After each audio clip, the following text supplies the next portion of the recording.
Good morning. Welcome back to our lecture room. I am your host, Attorney Raymond Bato. Dito tayo sa segment na ito na Your Question, My Answer portion. Ito po yung katanungan ni Dandy Boy doon niya na-post sa comment section ng ating YouTube channel. Ang tanong po niya, Attorney, ask ko lang po, may mana ang asawa ko na lupa sa namatay nila na magulang, 1,000 square meters. Kapag namatay halimbawa, ang asawa ko, saan po papunta ang lupa? Ngayon kasi, wala po kaming anak. May karapatan ba ako, attorney? Salamat. Thank you for that question, Dandy. No? Alam mo, itong question mo, meron na tayong video lecture dito. Yung title niya is, Attorney, ang property ba na minana ko, pwede bang panghimasukan ng asawa ko? At ito po yung link niya. No? And yung link na yan, ilalagay ko po doon sa comment section nitong video lecture na ito. Itong sa kasagutan ng tanong mo para ma-view mo. Okay, Dandy. Actually, I will assume na ang tinatanong mo kasi is that a property na minana ng asawa mo at patay na lahat ang parents niya. You know? So, wala ng mga magulang. Now, technically speaking, kung buhay pa po siya,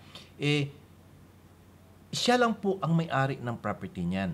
Okay? Exclusive property po niya yan. Dati, ang tawag niyan is para-personal property pag sa babae, pag sa lalaki, capital property. Now, ang tawag sa family code, exclusive property. Wala ka pong pakialam talaga dyan sa property na yan. Kailan ka po magkaroon ng pakialam? The moment po na mamamatay si Mrs. ng una. Halimbawa lang. Yung sabi mo halimbawa, no? Kung sakaling mauna siyang mamatay sa'yo, bakit po kayo magmana? Magmana kayo dahil kayo ay compulsory heir. Being a compulsory heir, hindi pwede tanggalin yan na hindi ka pwede magmana because that is mandated under the law na talagang compulsory na mag-succeed ka doon sa asawa mo. So, having said that, based on your question, wala namang magulang, patay na. Wala kayong mga anak. So, ibig sabihin po, titingin tayo dito ngayon sa mga collateral blood relatives. Dito tayo, no? So, sino ba yung mga collateral blood relatives natin? Ang collateral blood relatives ni Mrs. would be yung brothers and sisters. Kasi, ascendants, descendants, tapos collateral blood relatives. Okay. So, magmamana po kayo together with the blood relatives. Pero po, isa lang po ang share ninyo. So, kung merong 4 na magkakapatid, ikaw din, nandyan kayo, so, tag 1/5 ang share mo. Each and every kapatid, tag 1/5 po. Ayan. So, yan po ang answer sa inyong katanungan, Dandy Boy.